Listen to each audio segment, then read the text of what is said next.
स्वागत है आप सभी का हमारे यूट्यूब चैनल एजे स्टडीज में। आज हम पढ़ने वाले हैं बहुत ही इम्पोर्टेंट, बहुत ही इजी एंड बहुत ही कंफ्यूजिंग क्वेश्चन, जो कि अधिकतर लोगों का गलत होता है। जितना मैंने देखा है कि ये क्वेश्चन बनते हुए भी, मतलब कि ये 8 क्वेश्चन अगर आपने अच्छे से सॉल्व कर लिए तो 9 क्वेश्चन में आपको दिक्कत तो जाने वाली नहीं है। बट इसके बावजूद भी आपका यह क्वेश्चन गलत होगा अगर आप अपनी आंखें नहीं खोले रखेंगे अच्छे से। तो दोस्तों बहुत ध्यान से समझिएगा, बहुत अच्छे से समझिएगा। मैं भी कोशिश करूंगा कि आपको बिल्कुल कंफ्यूजन ना हो, बट बहुत ही इजी क्वेश्चन है, पर कंफ्यूजन है कि बहुत ज़्यादा कंफ्यूजन है, ठीक है। बट कोई बात नहीं, हम अच्छे से समझ लेते हैं। चलो तो दोस्तों हम सबसे पहले प्यार से पढ़ लेते हैं इस क्वेश्चन को, क्वेश्चन कह क्या रहा है। तो सबसे पहले इस क्वेश्चन में हमसे बोला जा रहा है कि इन ट्राइंगल एबीसी, हमको सबसे पहले एक ट्राइंगल एबीसी ड्रॉ करना है और हमको विशेष ध्यान किस में देना है कि हमको क्या मिले, हमारा जो एंगल हो बी वो हमको कहाँ पास मिले, मतलब कि राइट एंगल जो है वो हमको बी में मिले। तो चलो दोस्तों इसी की बेसलाइन पे हम एक एंगल बेसिक से ड्रॉ कर लेते हैं। टेढ़ा मेढ़ा से मतलब अपन को नहीं रखना है, अपन का आंसर सही आना चाहिए, ठीक है। तो ये है बी, यहाँ पास हम ले लेते हैं, यहाँ पास हम ले लेते हैं ए, और यहाँ पास हम ले लेते हैं सी, ए बी सी, ठीक है।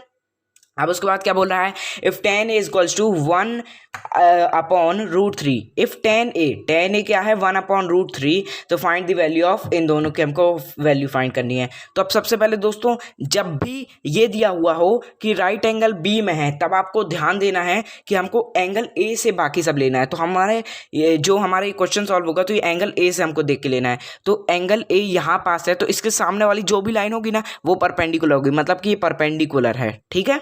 ये होगा बेस, और हाइपोटेनस तो हमेशा सेम ही होता है, वो तो कोई भी बता देगा कि 90 डिग्री के सामने वाला जो होता है वो क्या होता है, वो हाइपोटेनस होता है, ठीक है। तो चलो दोस्तों अब कर लेते हैं सॉल्व इस क्वेश्चन को। तो सबसे पहले 10 ए की वैल्यू क्या होती है हमें ये पता होनी चाहिए। 10 ए की वैल्यू क्या होती है, जोर जोर तक आवाज आनी चाहिए, पी अपॉन बी होती है, पाकिस्तान मतलब कि परपेंडिकुलर अपॉन बेस, ठीक है।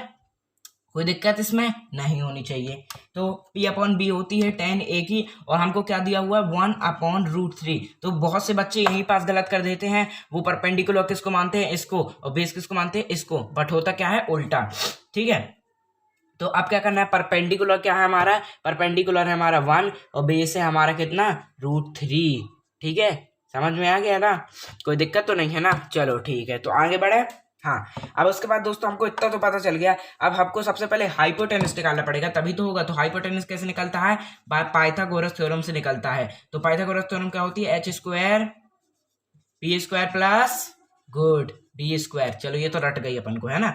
h स्क्वायर पी स्क्वायर कितना, पी स्क्वायर कितना, जल्दी बोलो, गुड 1 का स्क्वायर, प्लस बी स्क्वायर कितना, बी स्क्वायर कितना, जल्दी बोलो, रूट 3 का स्क्वायर, गुड।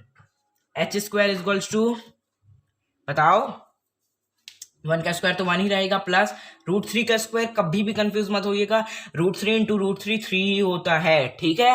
यस, चलो आगे बढ़ो मित्रों। h square is equals to 4, 3 plus 1 4, इधर से स्क्वायर हटाएंगे, यहाँ पास हमारा रूट लग जाएगा, क्या लग जाएगा, रूट 4 हो जाएगा, और h इक्वल्स टू क्या आ जाएगा, 2 आ जाएगा। क्यों, क्योंकि 2 का स्क्वायर होता है 4। तो इतना का समझ में आ गया, इतना अपन को समझ में आ गया। अब क्या हो गया, हाइपोटेनस हमारी कितनी निकल गई, हाइपोटेनस हमारी निकल गई 2। कितनी निकल गई हाइपोटेनस हमारी, 2 निकल गई।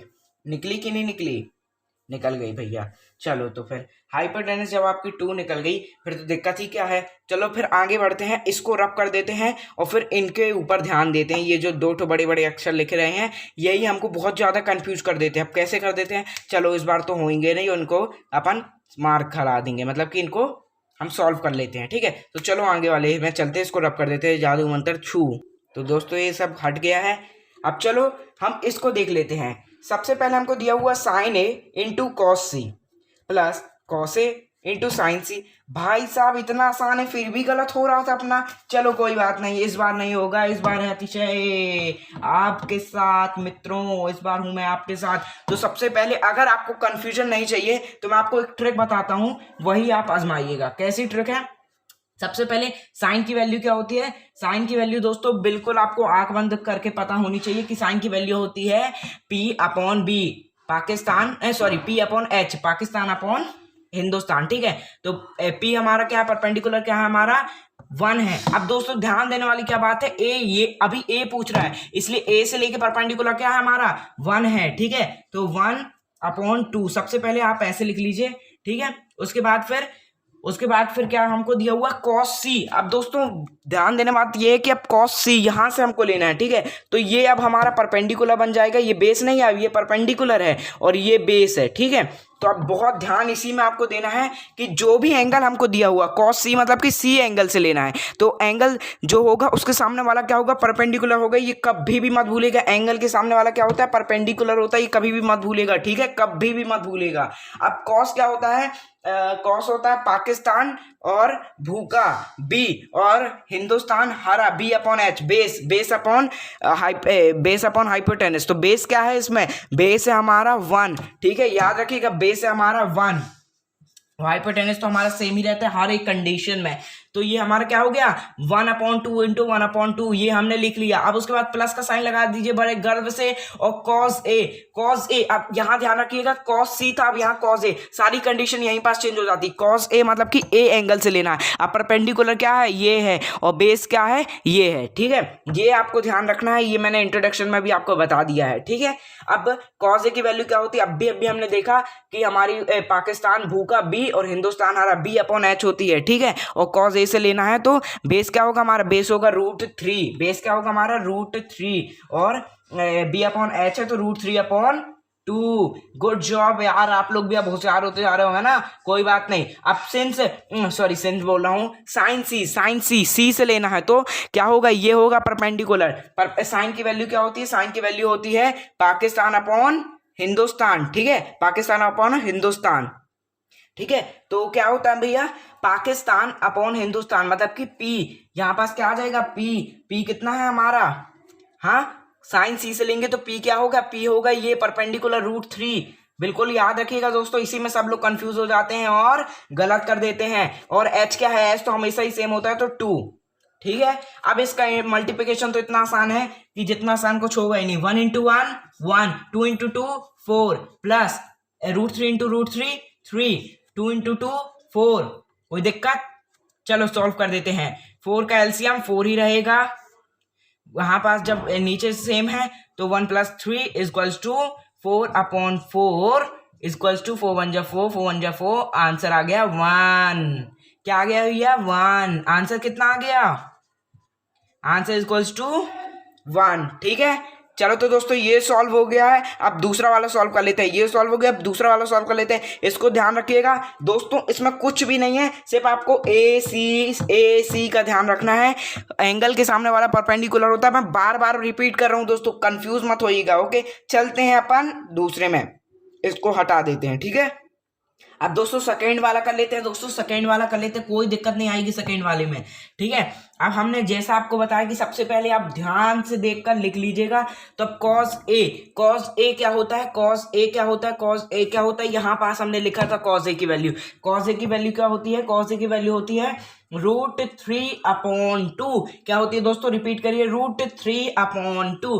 क्यों होती है दोस्तों, क्योंकि कॉस की वैल्यू होती है परपेंडिकुलर अपॉन, बताइए, perpendicular upon hypotenuse P/H, Pakistan upon Hindustan, ठीक है। तो दोस्तों इसका क्या हो जाएगा, √3 हो जाएगा, मतलब कि इधर पास हमारा आ जाएगा √3/2। अब दोस्तों फायदे की बात क्या है, जैसे अपने फर्स्ट वाला नोटबुक में लिखा होगा ना, तो इसके चारों कैरेक्टर्स जो है ना वो चारों इसमें हैं, तो हम डायरेक्ट जल्दी से लिख लेते हैं √3/2। अब उसके बाद क्या आ जाएगा, उसके बाद cos c की वैल्यू क्या होती है, तो cos c की वैल्यू यहाँ पास जो हमने लिखी थी वही हम लिख देते हैं। तो यहाँ पास हमने लिखी थी 1/2, अगर आपको याद हो तो, यस हमको याद है 1/2। अब sin a हमने यहाँ पास क्या लिखा था, यहाँ पास हमने 1/2 ही लिखा था ना, यस, हमें तो मुझे पूरा याद है। इस साइड अपन ने 1/2 लिखा था, इस साइड अपन ने √3/2 लिखा था, है ना। अब उसके बाद sin c की वैल्यू क्या, यहाँ पास हमने क्या लिखी थी, बताइए, यस, √3/2, ठीक है। तो इतना हमको करना है, उसके बाद इसको भी सॉल्व कर देना है। तो √3/1, कभी भी कंफ्यूज मत होइएगा, √3, 2 इंटू 2 4, √3 मतलब कि √3 इंटू 1 √3 और 4, ठीक है, 2 इंटू 2 4। अब उसके बाद एलसीएम सेम है, 4 ही रहेगा, √3 -√3 ही रहेगा। तो यहाँ पास √3 -√3 कितना होगा दोस्तों, जल्दी बताइए। 0 ही होगा ना, 0/4, मतलब 0/4 है तो जितना डिवाइड कर रहा हूँ आंसर क्या आएगा 0। तो दोस्तों सेकंड वाले का आंसर क्या आ गया 0। बहुत ही आसान तरीके से हमने इसको भी सॉल्व कर लिया दोस्तों। तो ये मतलब कि क्वेश्चन तो बहुत बड़ा हो गया था, बट कोई बात नहीं दोस्तों, इतना आसान क्वेश्चन है, बस आंखें खुली रहनी चाहिए, क्योंकि एसी बहुत ज्यादा ठंडक तो पहुंचाता है। एसी मतलब ठंडक तो पहुंचाती है, पर ये वाले एसी जो है ये बहुत ज्यादा कंफ्यूज हमको कर देते हैं। तो दोस्तों ध्यान से करिएगा इसको। मिलते हैं किसी और वीडियो में किसी और नए टॉपिक के साथ, तब तक के लिए गुड बाय। देखते रहिए जी स्टडीज, बाय।